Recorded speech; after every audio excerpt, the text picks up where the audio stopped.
안녕하세요. 오랜만이죠? 그때 수업 끝나고, 그때 기본 강의 끝나고 내가 한 번도 안 왔던 것 같아.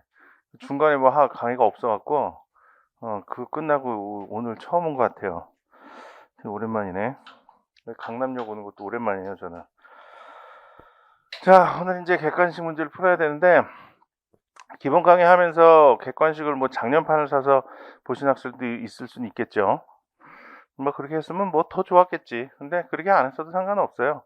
요번 과정에서 풀어보면 되는 거니까. 자, 우선 이 객관식 문제집 책을 소개를 하면 뭐 머릿말에 다 나와 있는 얘기야. 다 나와 있는 건데 2009년도부터 이제 올해 시험까지 기출 문제를 그대로 담고 있어요.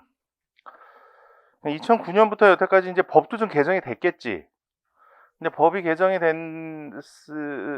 됐는데 어, 법 개정에 따라서 지문을 변경을 했느냐? 그건 없어요. 지문은 그대로야. 지문은 거기 그 금감원에서 다운로드 받은 거거든요. 거기서 띄어쓰기가 틀린 것도 그대로 다 있어. 그대로 다 반영이 돼 있는 거야. 그대로 반영이 돼 있어요. 100%. 근데 이제 법이 바뀌고 판례가 바뀌고 그거에 따라서 이제 답도 바뀌었겠죠? 정답도? 그건 이제 해설에 다 반영이 돼 있어요. 지문은 그대로 다 있는데 해설에다가 이거는 이제 법 조문이 변경이 돼 갖고 의미 없는 지문이 돼 버렸다. 옛날에는 이랬는데 요번에는 법이 변경되고 판례가 변경돼서 이러저렇다. 이거는 해설에 다 반영이 돼 있어요. 그러다 보니까 이 책이 정답이 2개 있는 경우도 있고 정답이 없는 경우도 있고 그런 게 있어요. 근데 오히려 그런 거는 공부하는 데 더 도움은 될 거예요. 왜냐하면 이 정답이 항상 하나다. 이렇게 돼버리면은 정답을 하나 찾으면 나머지는 선입견을 갖고 보게 되잖아. 1번 맞는 것을 찾아라 했는데 1번 보니까 이게 맞는 거야. 내가 정확히 알아. 그럼 2번부터 4번 갖고는 이건 틀린 지문이겠지? 선입견을 갖고 보게 되면은 뭐 좀 그렇잖아요. 공부 효과는 좀 떨어지지. 근데 이 책은 그런 게 이제 없지. 정답이 2개 있고 3개 있는 것도 있나? 그런 건 아마 없을 거예요. 2개 있는 거는 꽤 있고 그다음에 정답이 없는 것도 좀 있을 거예요. 기억은 정확히 안 나요. 근데 아마 있긴 있어. 그래서 그렇게 이제 공부를 하시면 되는 거고, 왜 그렇게 했냐? 처음에 작업을 할 때 고민은 좀 했어요. 법이 변경돼 갖고 의미가 없어진 문제는 그냥 삭제를 할까? 그리고 중간중간에 법이 변경돼서 지금은 이제 뭐 의미가 없어진 지문, 지문 하나라도 그런 건 이제 좀 비슷한 내용으로 변경을 할까 고민을 했는데 안 하기로 했어. 왜냐하면 어쨌든 기출문제집이잖아요. 여러분들이 기출문제를 풀어보고 싶은 마음이 있잖아. 기출문제를 그대로 봐라. 해설이 내용이 변경된 건 해설로 반영을 하면 되니까 방금 얘기한 것처럼. 그래서 지문 내용은 전혀 변경을 하지 않은 거예요. 물론 내가 변경을 하면은 퀄리티는 더 좋아져. 여러분들은 아직 경험을 못 해봤겠지만 올해 시험을 본 학생들 그 직전에 모의고사 보잖아요. 그 모의고사는 내가 직접 다 출제를 한 거야. 뭐 학생들이 뭐 어렵다고 난리도 하고 그러지. 난리였지 뭐 어렵다고. 근데 절대로 어려운 건 아니었어. 근데 물론 얘기하려고 하는 거는 내가 출제 문제가 퀄리티는 훨씬 좋아요. 그래갖고 학생들이 어렵다고 난리를 쳤지만 시험 보고 온 학생들은 선생님 모의고사 너무 도움이 많이 됐어요. 그리고 진짜 다 좋아했어. 근데 이제 여러분도 앞으로 느끼게 될 거야. 그 문제를 보게 되면 되게 어렵게 느껴질 거야. 근데 절대로 어려운 게 아니에요. 어려운 문제는 아니야. 근데 왜 어렵게 느껴지느냐? 대부분 선생님들이 문제를 출제할 때 모의고사 지문, 그러니까 기출문제 지문 이거 뒤섞어서 출제를 해요. 이 문제 저 문제 나와 있는 지문 하나씩 뽑아갖고 그거 섞어갖고 출제를 한다고. 근데 여러분들이 객관식 이거 기출문제를 풀어보잖아. 이건 눈에 다 익어. 눈에 익은 지문을 계속 보다 보니까 그 문제들은 쉽게 느껴지는 거야. 근데 같은 문제라도 내가 직접 출제한 거는 기출문제랑 표현이 다르겠지. 같은 내용을 다룬다 하더라도 어렵게 느껴지는 거예요. 그런데 내가 출제한 게 사실 포인트는 더 정확히 짚고 있거든. 같은 지문이라도 포인트를 정확히 짚어갖고 출제를 하느냐 아니면 두루뭉술하게 그냥 하느냐에 따라서 공부 효과는 많이 달라진단 말이에요. 그래서 내가 출제하면은 퀄리티가 더 좋아진다는 얘기를 하는 거야. 근데도 안 했어. 변경은 안 했어요. 기출 문제 그대로 보라고. 내가 출제한 거 나중에 모의고사에서 보면 되니까요. 그리고 중요한 거 위주로 출제를 하고 반복되는 지문이 없이 출제를 하면은 200문제 정도면은 거의 전범위 커버가 돼요. 물론 이제 중요하지 않은 것도 출제가 좀 돼. 특히나 올해 시험 같은 경우는 중요하지 않은 게 그러니까 완전 수업 시간에 전혀 다루지 않은 거, 이런 게 정답인 지문으로 해서 출제된 게 한 3문제 정도 있었어요. 그래서 그런 거는 빼고 중요한 거 위주로 하면, 근데 그런 거는 어차피 남들도 다 모르기 때문에 상관이 없어요. 그런 거는 전혀 두려워할 필요 없어. 그거까지 다 공부하겠다? 그럼 그런 학생 떨어져. 그 학생은 한 5년 이상 공부를 하지 않으면, 한다면 모를까? 그렇지 않으면 합격 확률이 떨어져요.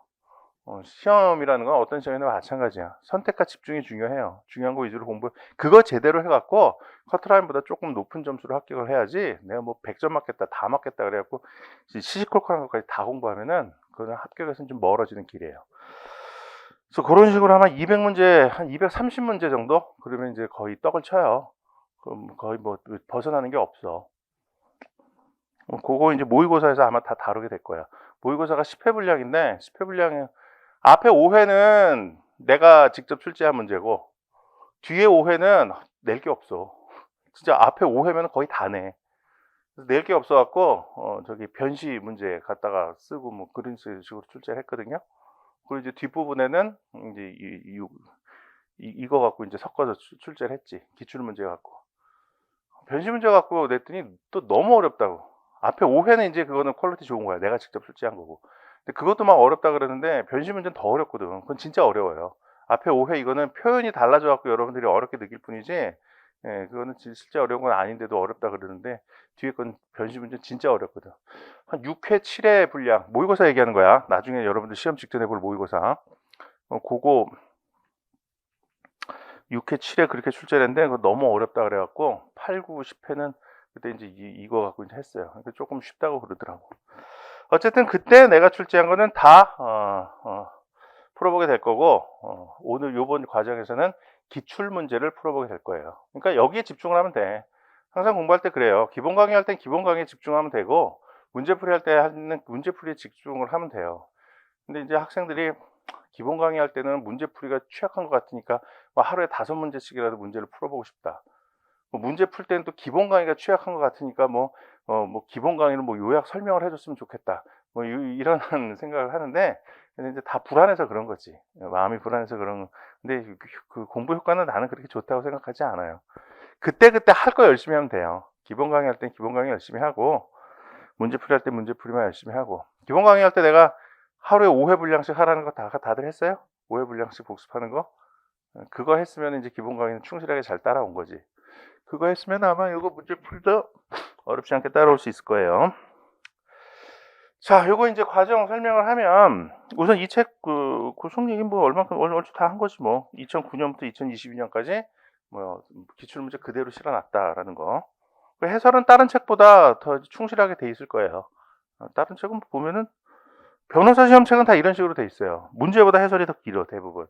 그리고 조문하고 판례를 거의 원문, 뭐 거의가 아니라 그냥 완전히 100% 원문 그대로 실어 놓은 거지. 조문 박스 안에 드는 건 조문인데, 조문은 그냥 원문 그대로예요. 각색된 거 전혀 없어. 각색된 거는 이제 뭐 본문 생략 이런 거 이제 내가 써놓은 거 있지. 본문이 굳이 여기 인용할 필요 없는 거는 생략, 제목만 써놓은 거기도 하고, 뭐 각호 생략 이런 거 있어요. 다음 각호에 뭐 어쩌고 이런 거 나오잖아. 근데 이제 본문만 필요하고 이제 각호는 필요 없으면 이제 각호 생략 이렇게 써놨지. 그런 거는 약간의 각색인데, 각색된 부분 이제 그게 전부고, 그건 이제 여러분들이 보면 다 알아요. 그리고 중간에 그냥 생략만 조금 있어. 변경은 전혀 없고요. 그리고 이제 판례는 보시면은 알겠지만 파란색 글씨로 이 꺾은 가로 이렇게 해갖고 판례 해서 나오는 거 있죠. 이거는 대법원 홈페이지에 들어가갖고 판례 원문을 그대로 인용해 놓은 거예요. 근데 해설은 그런 식으로 해놨어요. 판례 해설은 지문을 봤을 때 그 지문에 대한 해설로서 판례만 인용하면 충분하다라고 하는 거는 판례를 인용하고 그냥 끝냈어요. 별도 해설 없이. 물론 이제 사례형 문제 이런 거는 이제 그 판례를 사례에 적용한 설명을 이제 써놨지. 판례만 그냥 인용해 놓는 거는 그냥 해놨는데, 보면 이제 판례가 그냥 있는 것도 있고 판례 위에 뭐가 조금 써 있는, 판례는 어쩌고 저쩌고다 한 게 있어요. 그런 건 요약이야. 판례 요약. 판례가 너무 기니까 그 요약을 써놓은 거예요. 그래서 요약만 읽어봐도 충분해요. 그런 것들은 판례 위에 이제 그 파란색 글씨로 판례 이렇게 써 있는 거 위에다가 뭐 판례는 어떠한 입장이다 뭐 이런 식으로 써놓은 거는 그것만 읽어봐도 충분해요. 근데 이제 확인을 해보고 싶으면 이제 밑에 원문을 보라는 거야. 근데 뭐 나를 믿고 가는 거니까 확인은 굳이 안 해봐도 돼요. 내가 뭐 거짓말 써놨겠어요 여기다가. 거기 해설 써놓고 해설놓고 요약해 놓은 거랑 거의 내용 그대로야. 그거 보시면 돼요. 그리고 조문도 지문을 보고 아는 내용이면 굳이 조문을 다 읽어볼 필요는 없어요. 근데 읽어보면 좋지. 여러분들이 이제 공부할 때 법조문 잘 안 보잖아. 법조문을 보는 게 좋거든. 법조문을 잘 안 봐서 이걸 써놓은 거예요. 그러니까 가급적이면은 조문 자체를 좀 익혀놓으세요. 특히나 이제 회계사 세무사 시험에서는 조문 자체를 지문화 시켜놓은 게 아주 많단 말이에요. 저기 변호사 시험 쪽은 안 그래. 변호사 시험 쪽은 사례형으로 많이 나와. 뭐 A 회사의 대표이사 갑은 뭐 몇 년 몇 월 며칠 누구와 거래를 어쩌고 했는데 뭐 이런 식으로 하면은 판례하고 조문을 거기다 적용해서 결론을 도출한 게 이제 지문화돼서 나와요. 응용이 필요한 거지. 근데 여기서는 잘 안 그래. 지문 그 조문을 그대로 그냥 지문화 시켜놓은 게 많단 말이에요. 그래서 조문을 가급적이면 읽어봐야 돼요. 그러니까 기본 강의할 때도 조문을 읽어보라는 걸 강조를 많이 했었죠. 그래서 조문 읽어보라고 이렇게 써놓은 거니까 웬만하면 좀 읽어보세요. 아는 내용이면 굳이 안 봐도 되고. 자, 그리고 이제 공부를 할 때 어떻게 해야 되느냐. 예습을 반드시 해야 돼요. 예습을. 기본 강의할 때는 예습, 수업, 복습. 예습 내가 하라는 얘기 안 했었지. 오히려 하지 말라 그랬었죠. 이거 할 필요 없어요. 수업하고 복습의 뭐 비중이 어떻게 될까? 뭐 5대5 정도 되겠지 뭐. 여기서 이해하고 여기서 암기하고 뭐 그런 식으로 공부를 하면 되는 거였죠. 뭐 이건 역할이 분담이 돼 있었어요. 여기서는 이제 나는 이해를 시켜주고 여러분들은 스스로 암기를 하고 역할이 분담이야. 어쨌든 이해 없으면 암기하기가 어려우니까 이것도 중요하고 이해를 했다 하더라도 암기하지 않으면 시험 대비할 수가 없는 거니까 이것도 중요하죠. 그래서 뭐 5대5 비율이다 이렇게 얘기를 한 거예요. 근데 이번 과정 문제풀이 기출문제풀이 여기서는 예습, 수업, 복습 비중이 어떻게 되느냐. 예습이 70이에요. 반드시 예습을 해야 돼. 그 안내 받았나요? 예습 해오라고? 50페이지 풀어오라고 안내 못 받았어요? 오늘 안 풀어왔어? 오늘 안 풀어왔으면 안 될 텐데. 예습은 반드시 해야 돼요.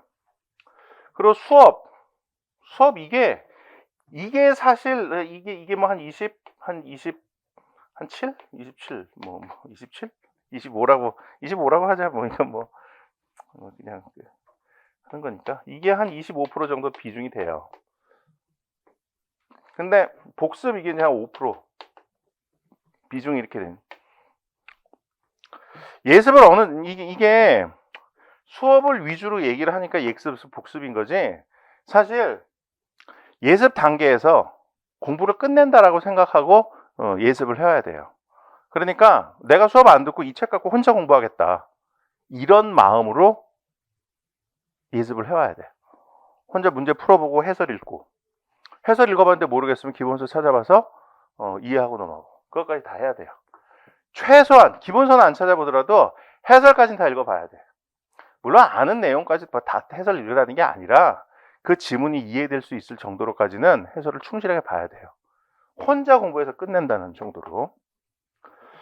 그렇게 예습을 해오고 수업을 듣잖아? 그러면은 수업 시간에는 대부분 본 거야.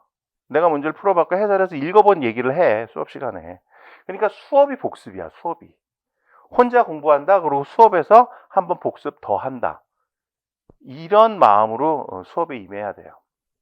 그럼 뭐 수업은 거의 필요가 없는 거냐? 그건 아니에요. 이 수업 25% 중에 이제 20% 요거는 요게 이제 방금 얘기한 그 복습인 거고, 여기서 5%는 이제 보충이야, 보충. 이건 뭔 소리냐? 여러분들이 아무래도 아직까지는 상법에 대한 이해가 그렇게 깊진 않잖아요. 그래서 지문을 보고 내가 이거 아는 것 같아, 이런 것 같아 라고 해서 뭐 5x 정도는 맞출지 몰라도 그걸 완전히 이해하지 못하는 경우가 많아요.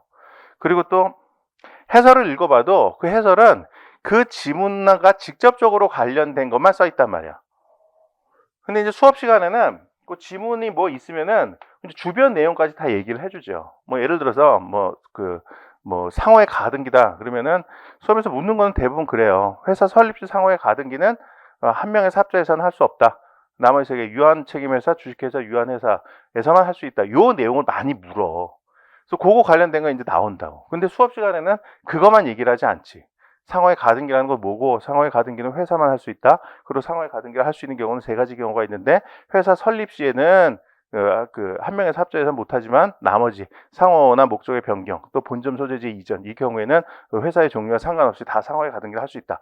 이렇게 얘기를 쭉 하고 거기에 효력도 설명하고 간략하게 이제 개관을 쫙 한 다음에 그 지문과 관련해서 설명을 한단 말이에요. 주변 내용까지 다 한다고. 그러니까 그게 이제 약간 보충이 되는 거죠. 그리고 이제 포인트 짚어주고. 여기서는 이런 거 많이 나온다. 여기서 A라는 내용인데 B라고 잘못 써놓고 출제를 많이 한다. B 아니다 A라는 거 유연해야 된다. 이런 식으로 이제 설명이 되죠. 여기 한 5% 돼요. 근데 그러면은 뭐 전체 뭐 100% 중에 뭐 사실 수업 시간을 통해서 건져갈 거 5%밖에 안 되네. 별거 없네. 뭐 사실 그러냐? 근데 사실 그건 아니에요. 요게 커요. 이게 당락을 결정짓는 거야, 사실. 여러분들, 평균 점수가 커트라인보다 한 2점 내지 3점 높아서 합격하면 그거 잘 본 거 아니야, 시험? 그러잖아요. 2, 3점 높아서 합격하면. 근데 생각해봐. 각 과목당 한 문제 더 맞으면 2, 3점 높은 거야. 그러잖아요. 한 문제 더 맞춰주는 효과는 이건 분명히 있어. 수업을 듣고 안 듣고의 차이는 한 문제 정도가 아니라 한 두세 문제 정도 차이는 있어요. 왜냐하면 한 75점까지는 누구나 가. 1년 이하, 2년 열심히 공부하면 누구나 가요. 근데 거기서 한 걸음 더 도약해야 합격까지 가는 거 아니에요. 합격선에서 1, 2점 밑에 점수는 거기까지는 누구나 간다고. 어떤 수업을 들어도 가고 어떤 책을 봐도 가고 열심히만 하면 그 수준까지는 가요. 근데 거기서 합격선을 넘으려면은 뭔가 남과 다른 뭔가 있어야 되는데 그게 이제 이런 거예요.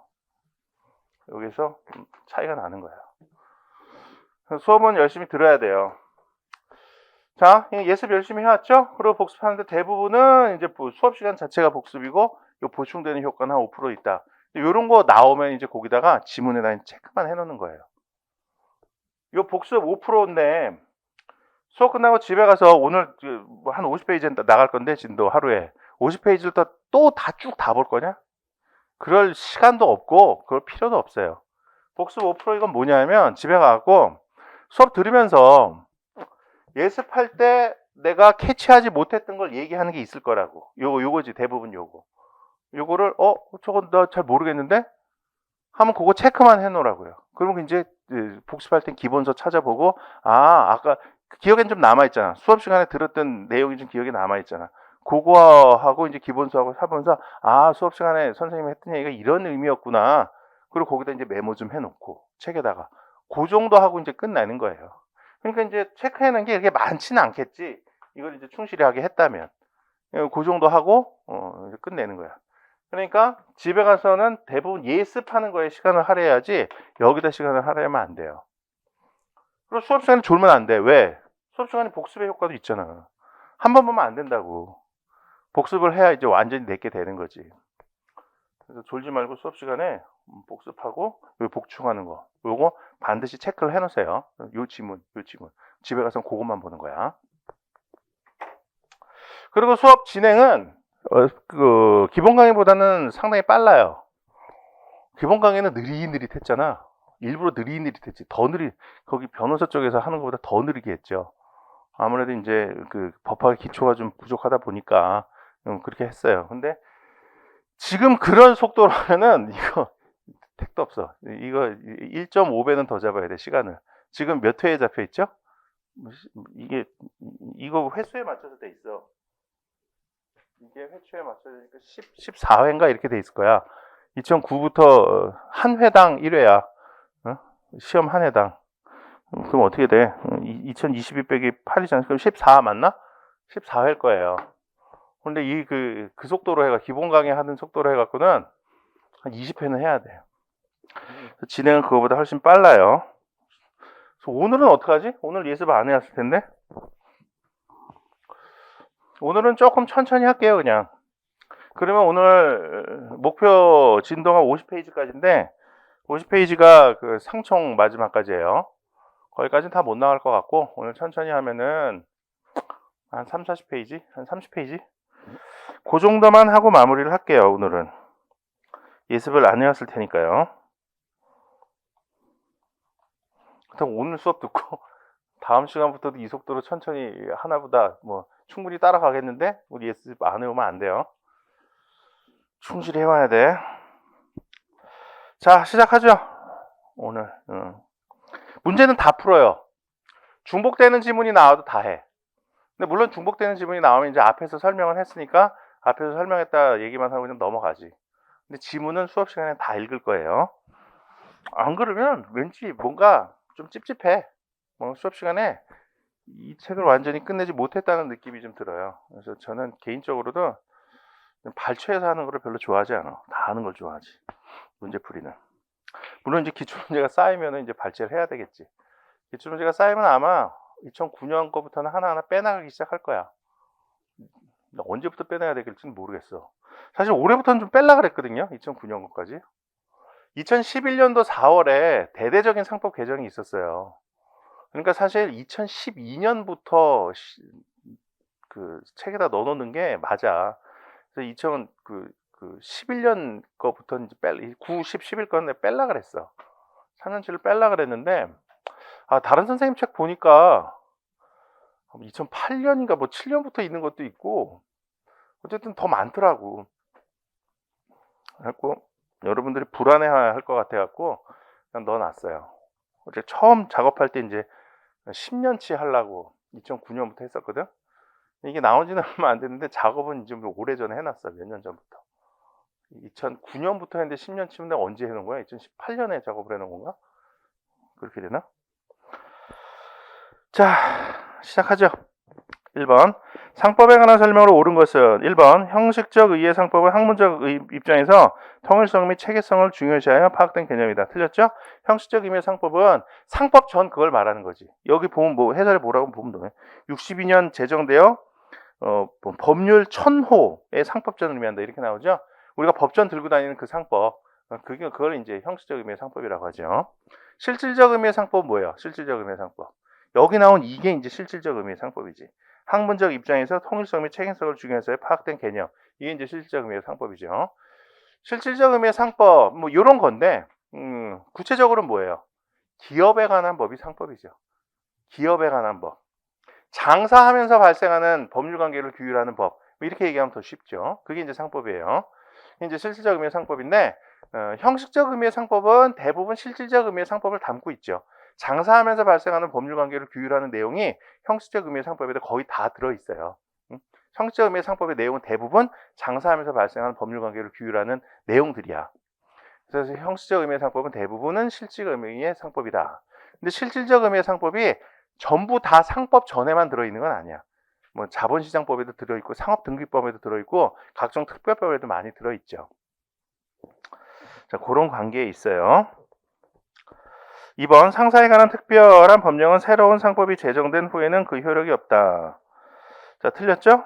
뭐 이거는 뭐 무슨 얘기예요? 2번 질문은 신법 우선의 원칙이 적용된다 이 얘기죠.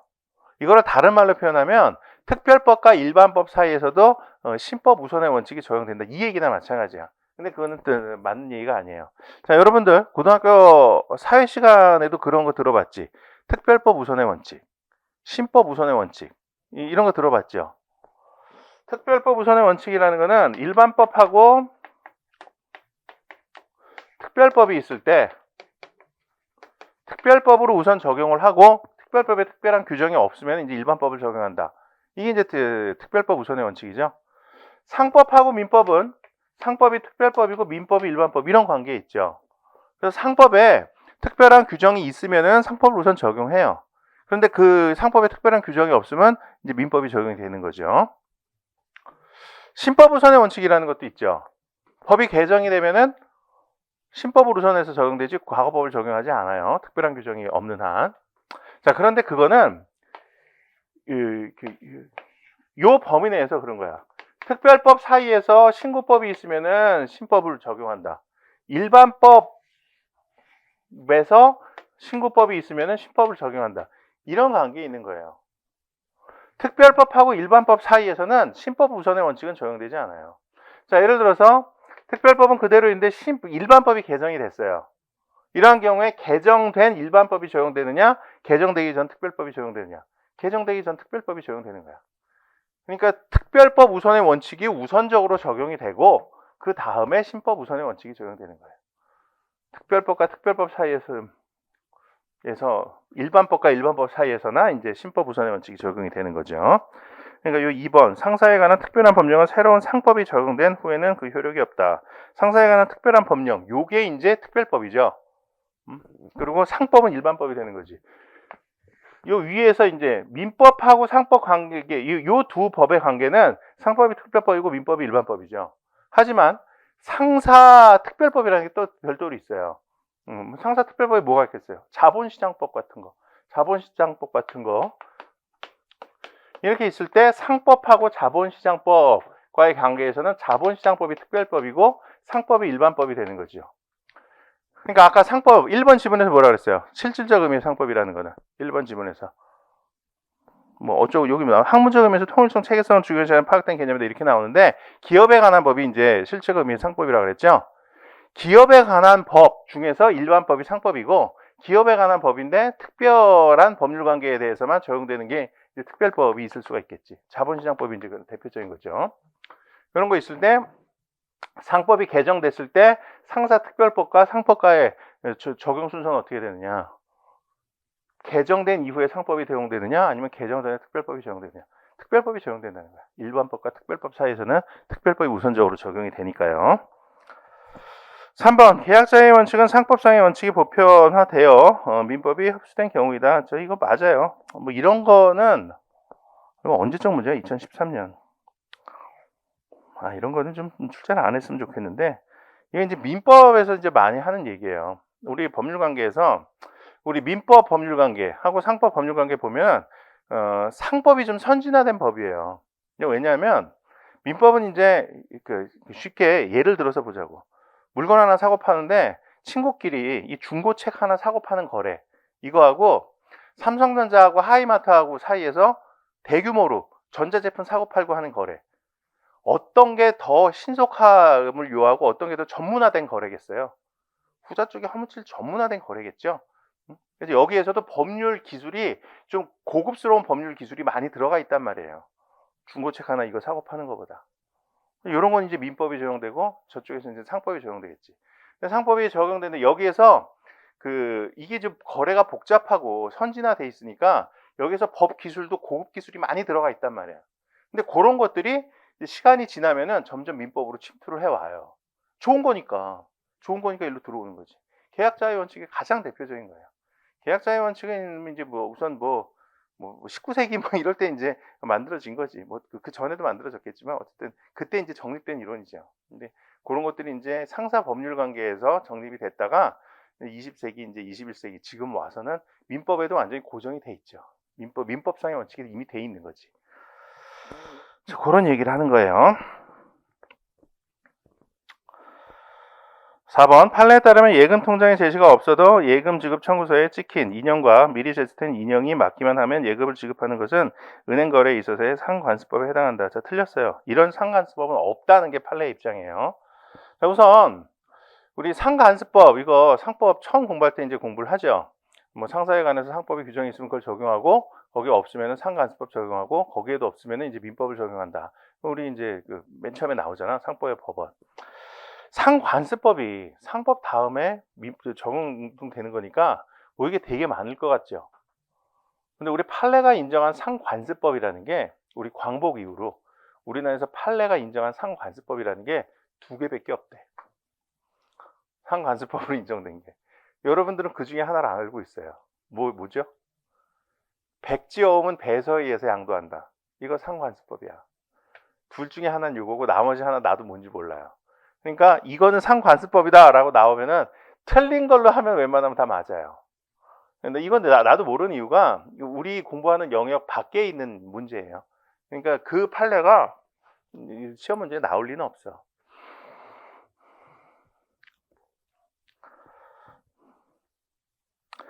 이것도 지금 무슨 얘기인지 잘 모르겠죠. 여러분들 돈 찾을 때 은행에 가서 돈 찾으면은 카드 집어넣고 현금 인출기에서 찾잖아.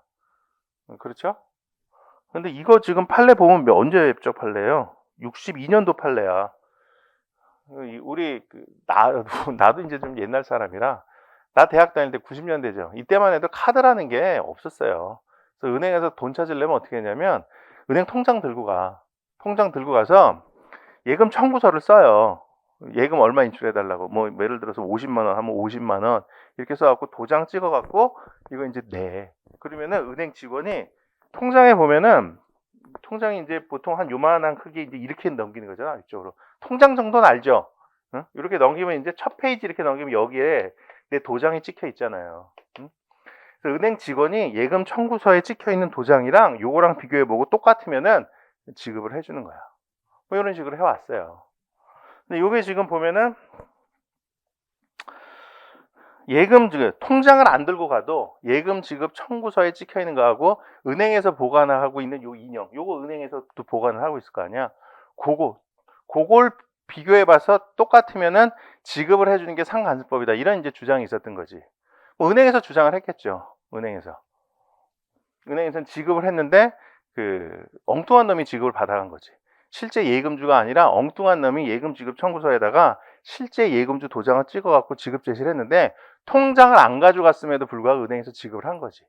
그러니까 예금주가 그 지급은 무효다. 은행에서. 너 왜 엉뚱한 놈한테 지급했냐 내 돈을. 이렇게 하니까 은행 측에서 이제 이런 주장을 한 거죠. 통장을 안 들고 왔다 하더라도 예금 지급 청구서에 찍혀 있는 인형과 은행에서 보고하는 인형을 비교를 해봐서 똑같으면 지급해도 된다는 상관습이 있다. 이런 주장을 은행 쪽에서 한 건데 아니라고 한 거지 판례는. 통장 들고 와야 지급해야 되는 게 맞는 거다.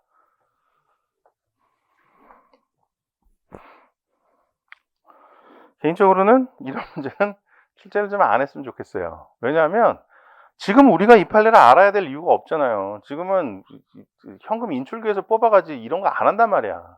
우리가 이 판례를 왜 알아야 돼? 이런 건 실제로 안 했으면 좋겠어. 자, 5번 판례에 따르면 보통 거래 약관은 그 내용에 따라 계약 당사자를 구속하기 때문에 해당 거래기에 있어서의 법규범으로 인정된다. 틀렸죠? 보통 거래 약관이 계약을 구속하는 건 맞아. 법률관계를 구속하는 건 맞아요. 법률관계에 분쟁이 생겼을 때 약관을 기준으로 해서 해석한다. 이것까진 맞아. 자, 그런데 그 근거를 판례는 어디서 찾고 있어요? 판례는 의사설이죠. 의사설.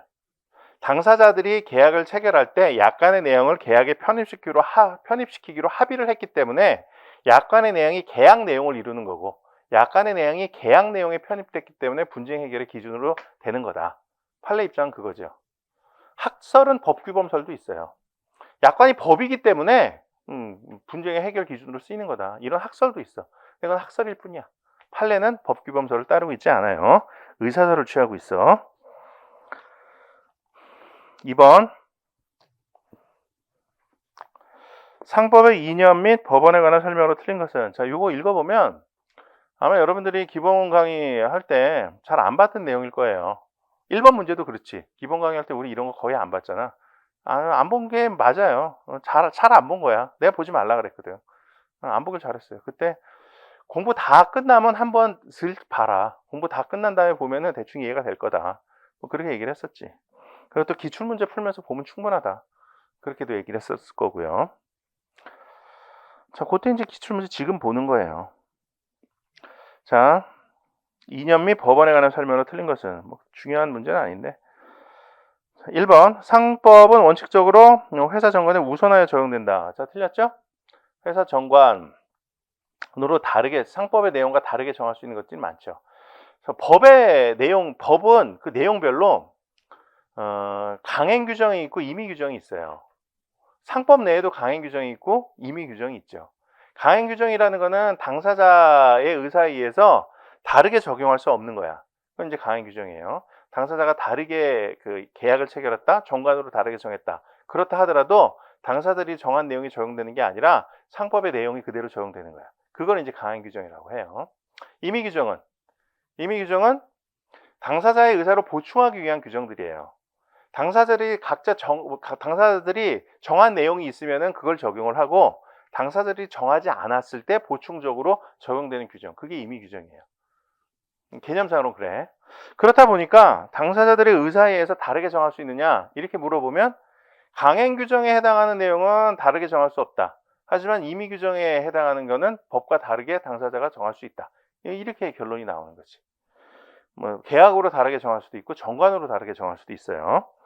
그러니까 상법은 원칙적으로 회사 정관에 우선하여 적용된다. 이렇게 돼버리면, 뭐 임의 규정은 우선하여 적용된다. 하지만 강행 규정은 우선해서 적용되지 않죠.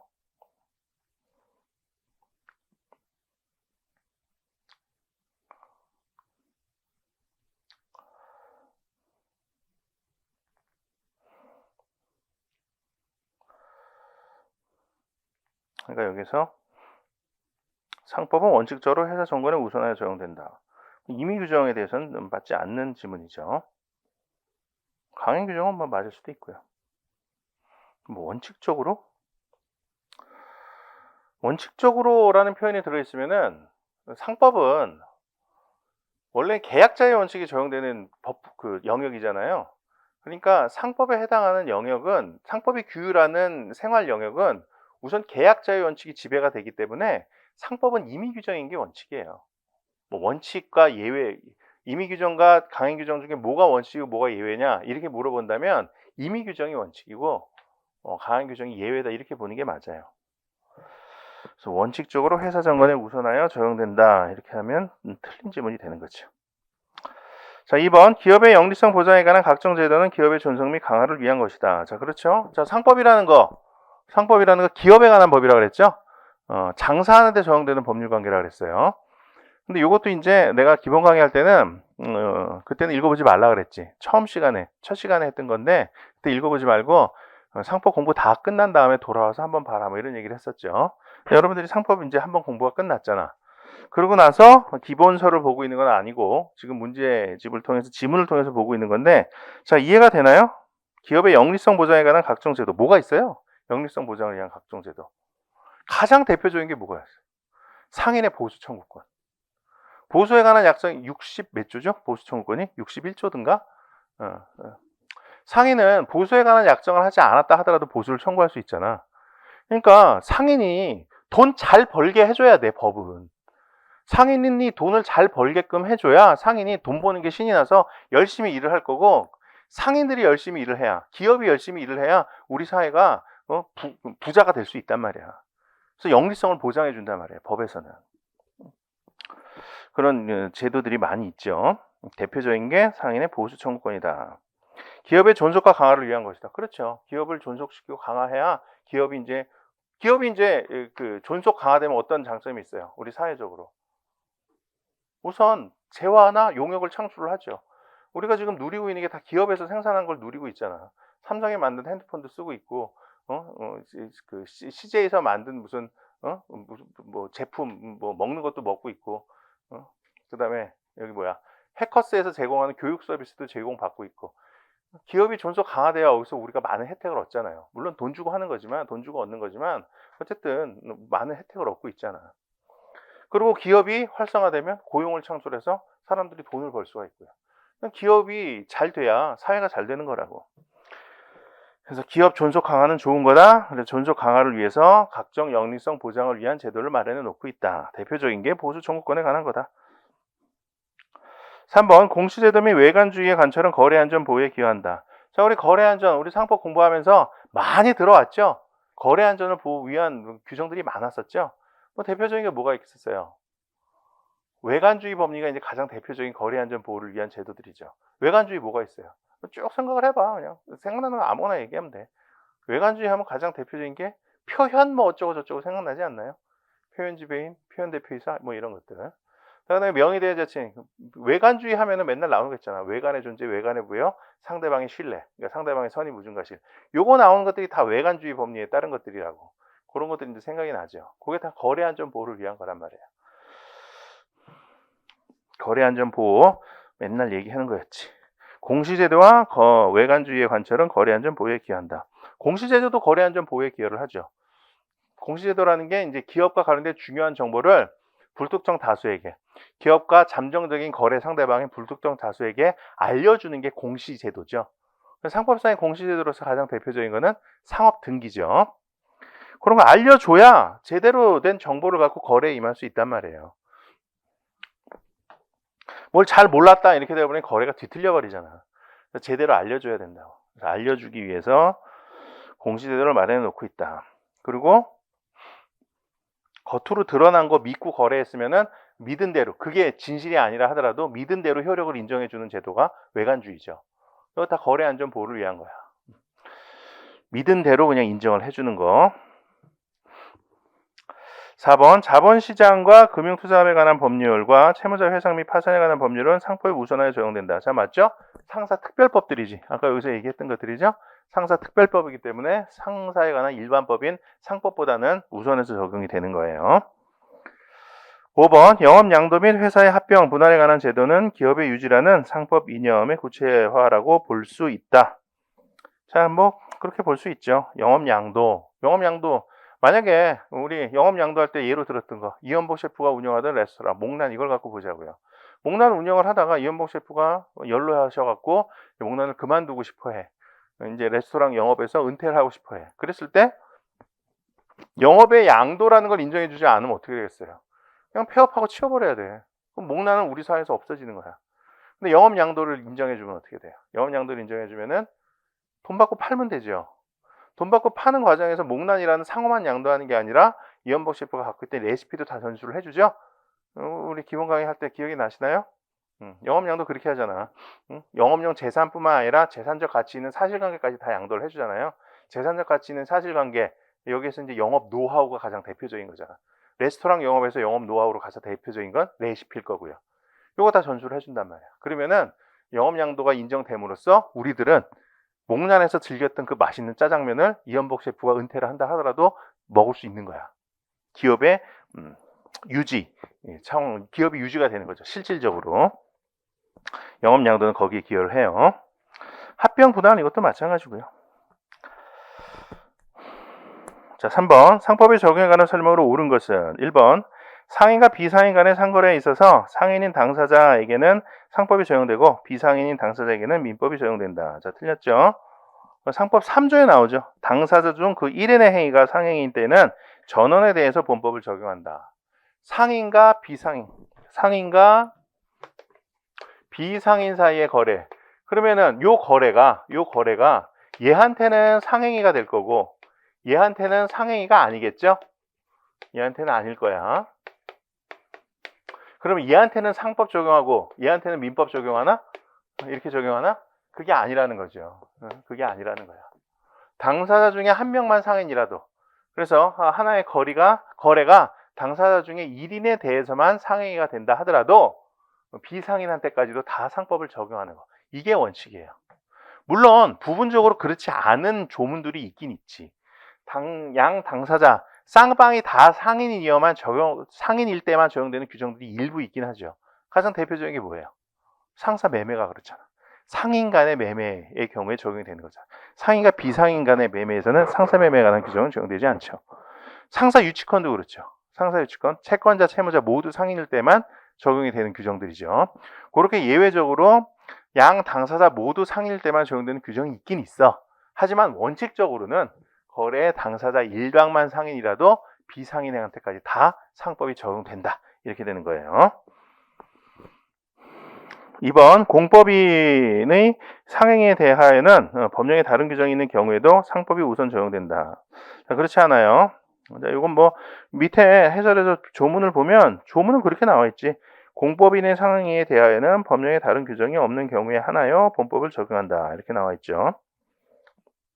개인적으로 저 법정원도 그렇고 이제 책도 그렇고 좀 읽는 사람이 편하게 좀 써있으면 좋겠어요. 자, 이런 거 문장을 공법인의 상행위는 원칙적으로 상법이 적용된다. 다만 다른 법령에 다른 규정이 있을 때는 그렇지 않다. 이렇게 써놓으면 참 좋지 않을까? 그게 더 이해하기가 편하지 않을까요? 중간에다가 다른 법령에 다른 규정이 없는 경우에 하나여 본법을 적용한다. 뭐 이렇게 써놓으니까 좀 헷갈리잖아. 자, 내용은 그래요. 공법인의 경우에도 상행위라 하면은 상법이 적용되는 거예요. 공법인한테도. 공법인은 영리성이 없으니까 상법 적용 안 된다. 야, 아니야. 공법인도 예외적으로 상행위를 할 수 있는 경우가 있어요. 예를 들어서 내가 자주 듣는 예가 그거잖아요. 서울시가 유휴 토지를 갖고 주차장 영업을 한다. 그럼 서울시 공법인이죠? 공익을 위해서 이 역할을 하는 법인이라고, 서울특별시라는 거는. 근데 예외적으로 주차장 영업이라는 상행위를 하는 경우에는 영리성이 인정이 되기 때문에 그 주차장 영업과 관련해서는 상법이 적용될 수 있단 말이에요. 이게 원칙이야. 하지만 예외적으로 다 법령에 다른 규정이 있으면은 그 규정에 따르죠. 법령에 다른 규정이 있는 경우가 뭐가 있을까요? 자, 일반인의 경우에는 그냥 상법만 적용이 돼요. 그런데 국가나 뭐 지방 공공단체 얘네들이 상행위를 할 때는 그냥 행위의 성질은 일반인의 상행위랑 똑같아. 자, 예를 들어서 갑이라는 사람이 다른 토지 사다가 거기서 주차장 영업을 하는 것과 서울시가 유휴 토지를 갖고 주차장 영업을 하는 것과 이거 뭐 행위의 성질은 별로 다를 게 없잖아요. 근데 적용되는 법률은 다를 수가 있는 게 국가가 하는 경우에는 좀 평등이라든가 이런 면에서 특별한 게 요구되는 게 있어요. 자, 예를 들어서 갑이 주차장 영업을 한다. 자기 땅을 갖고 주차장 영업을 해요. 그러면 이 땅 주차장을 하려면 인테리어 해야 될 거 아니에요. 인테리어 업자 얘가 지 맘대로 고르는 거야. 뭐 당연하겠죠?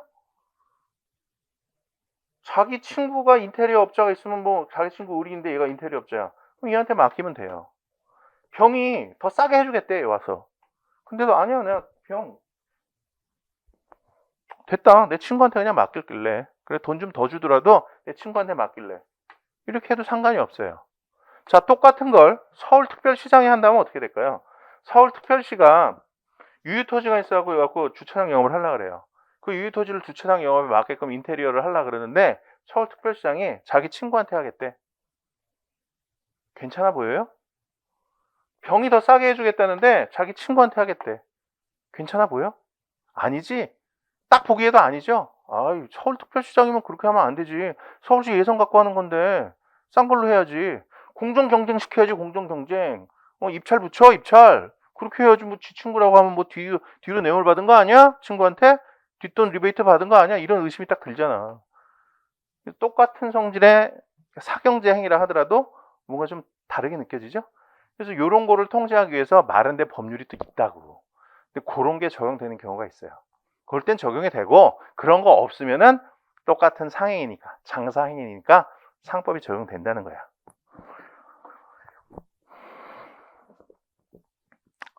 3번 상사에 관하여 상법의 규정이 없으면 민법에 의하고 민법이 없으면 상관습법에 의한다. 틀렸죠? 상법, 상관습법, 민법 적용 순서는 이렇게 되죠. 적용 순서 이런 거는 기본적인 거니까 암기를 해두셔야 돼요. 상법, 상관습법, 민법 이렇게 돼요. 뭐 교과서 보면 뭐 민법이 뭐 상법의 법원이냐 아니냐 뭐 나오는데 의미는 없고 그냥 적용 순서 그 정도만 알면 돼요. 4번 판례에 의하면 새마을금고가 상인인 회원에게 영업자금을 대출한 경우 그 대출금 채권의 소멸시효에 관하여 상법이 적용된다. 자, 이거 맞아요. 자, 요거는 사실 소멸시효 부분에서 공부를 나와야 되는 판례야. 만약에 이 판례를 갖고 내가 문제를 낸다 그러면 나는 이제 뭐 소멸시효 부분에서 이걸 냈겠지. 자, 소멸시효 민법에 따르면 10년이죠. 근데 상행위로 인한 채권의 소멸시효는 5년이에요. 이 상사시효죠. 상행위로 인한 채권의 소멸시효는 5년이다. 근데 여기서 상행위라는 거, 상행위는 원래 영업적 상행위, 보조적 상행위 이렇게 나뉘고 쌍방적 상행위, 일방적 상행위 이렇게 나뉘죠. 근데 여기서 상행위는 다 포함하는 거야. 영업적 상행위뿐만 아니라 보조적 상행위도 포함이 된다. 쌍방적 상행위뿐만 아니라 일방적 상행위도 포함이 된다. 이렇게 되죠. 일방적 상행위는 채권자에게만 상해가 되는 경우, 채무자에게만 상해가 되는 경우 이렇게 나뉠 수가 있어요. 근데 이것도 다 포함이 돼요. 채권자에게만 상해가 되든 채무자에게만 상해가 되든 다 상사시효가 적용이 돼요. 자, 뭐 이렇게 얘기하면 좀 직관적으로 와닿지가 않으니까 뭐 예를 좀 들어볼까요? 채권자에게만 상행위가 되는 행위는 뭐가 될까요? 채권자에게만 상해가 되는 상행위로 인한 채권 뭐가 있을까요? 은행 대출금 채권. 은행이 대출금 채권. 은행이 민간인한테, 일반인한테 대출을 해줬어요. 그럼 대출금 반환 채권을 은행이 취득을 하겠죠? 은행이 채권자야, 은행이. 근데 은행 얘는 상인이잖아. 그리고 채무자, 상인이고 얘가 이제 채권자죠. 권자. 그리고 이제 대출을 받은 자. 대출을 받은 자를 뭐 채무자라고 부르죠. 채무자. 얘는 이제 비상인이죠. 은행 대출로 인한 대출금 반환 채권. 이거는 대출금 채권. 요거는 채권자에게만 상해가 되는 채권이다. 채무자에게만 상해가 되는 건 뭐가 있을까요? 상인이 자기 친구한테 돈 빌리면은 그렇게 되는 거죠. 상인이 영업자금이 필요한데 장사를 좀 해보려고 그러는데 돈이 없어서 친구한테 돈을 빌렸어요. 그러면 그 친구가 반환 채권을 갖게 되죠. 근데 돈 빌린 사람이 상인, 얘가 이제 채무자가 되는 거고, 이거는 채무자에게만 상행위가 되는 행위죠. 돈 빌리는 행위는. 상인이 비상인으로부터 돈을 빌리는 행위, 그거는 채무자에게만 상행위가 되는 행위예요. 그로 인한 대출금 반환 채권, 대여금 반환 채권. 요거는 채무자에게만 상행위가 되는 행위로 인한 채권이다. 다 5년이 적용이 된다는 거예요. 자, 여기서 지금 새마을금고가 회원한테 영업자금을 대출을 해줬대요. 새마을금고가 빌려줬으니까 얘가 이제 채권자죠. 채권자. 그리고 회원. 얘 이제 돈 빌린 놈이니까 얘가 이제 채무자예요. 얘가 얘한테 반환 채권을 갖고 있단 말이에요. 자, 그런데 새마을금고 얘는 비상인이야.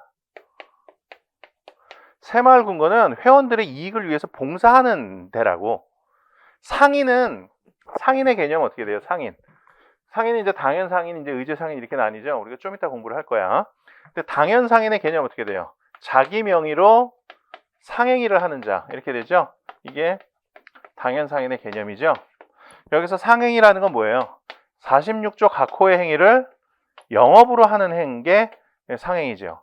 46조 각호의 행위를 한다고 다 상행위는 아니에요. 46조 각호의 행위를 영업으로 해야만 상행위가 되는 거야. 영업이라는 건 뭐예요? 영업으로 한다는 거. 영리 목적으로 계속 반복해서 하는 거. 영리 목적으로 동종 행위를 계속 반복적으로 하는 거를 영업으로 한다. 이렇게 얘기를 하죠. 여기서 영리 목적이라는 건 이윤 획득의 목적을 말하는 거지. 돈 벌 목적으로 같은 행위를 반복적으로 하는 거, 그게 이제 영업으로 한다는 거야. 이렇게 영리성이 있어야 돼요. 상인이 되기 위해서는 영리성이 있어야 된다고. 새마을금고, 우리가 보면 새마을금고 은행이랑 비슷하죠. 느낌이. 은행 새마을금고, 여기 새마을금고에서도 돈 빌려주고 이자 받고 한단 말이야. 은행이랑 비슷하니까 상인이 아닐까? 아니에요. 새마을금고는 회원들의 복지를 위해서 이런 일을 하는 거야. 영리 목적으로 돈 벌려고 하는 게 아니야. 이자 받는데 돈 벌려고 하는 게 아닙니까? 이자는 실비 충당을 위해서 그냥 조금 받는 거야. 새마을금고도 직원 월급 주고 하려면은 돈이 있어야 될 거 아니에요. 무료 봉사하면은 직원 월급은 뭘로 줄 거야. 그래서 그 실비 충당을 위해서 조금 이자 받는 거지, 돈 벌 목적으로 하는 게 아니라고. 새마을금고 회원의 복리 증진을 위해서 하는 거지. 그래서 얘는 상인이 아니에요. 상인이 아닌데 왜 상인이 아닌 자가 돈 빌려줬는데 이게 왜 상행위로 인한 채권입니까? 새마을금고 회원들은 상인이거든. 새마을금고 회원들은 장사하는 사람들이란 말이야. 새마을금고는 장사하는 사람들한테 저리로 돈 빌려주기 위해서 봉사하려고 있는 데고, 회원들이 상인이기 때문에 상사시효가 적용이 되는 거예요. 그러니까 채무자에게만 상행위가 되는 일방적 상행위에 의해서 인한 채권이다, 이렇게 되는 거죠. 그러니까 상사시효 5년이 적용이 되는 거예요. 요런 거는 공부를 열심히 하는 사람이 틀릴 수가 있어. 새마을금고가 상인이 아니라는 걸 알고 있는 사람이 오히려 이걸 틀릴 수 있어. 새마을금고 상인 아니니까 이거 상사시효 적용 안 돼. 나는 공부 열심히 해갖고 새마을금고 상인 아니라는 거 알고 있어. 그럼 이제 틀리는 거야. 회원이 상인이거든, 회원이.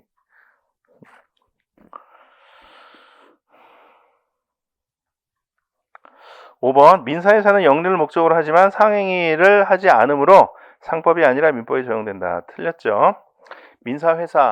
회사는 무조건 상인이에요. 회사는 이제 상사회사, 민사회사 이렇게도 나누죠. 회사를 뭐 분류 기준에 따라서 여러 가지로 나뉘지만 그 상사회사, 민사회사 이렇게도 나뉘어요. 이건 뭘 기준으로 나눈 거죠? 어떤 행위를 하는가 그걸 기준으로 하는 거죠. 46조 각호의 행위를 영업을 하면 상사회사가 되는 거고 46조 각호 이외의 행위를 영업을 하면 민사회사가 되는 거죠. 46조 각호의 행위를 하면 당연상인이고 46조 각호 이외의 행위를 하면 의제상인이죠. 그러니까 회사의 경우에는 상사회사가 당연상인이고 민사회사가 의제상인이 되는 거야.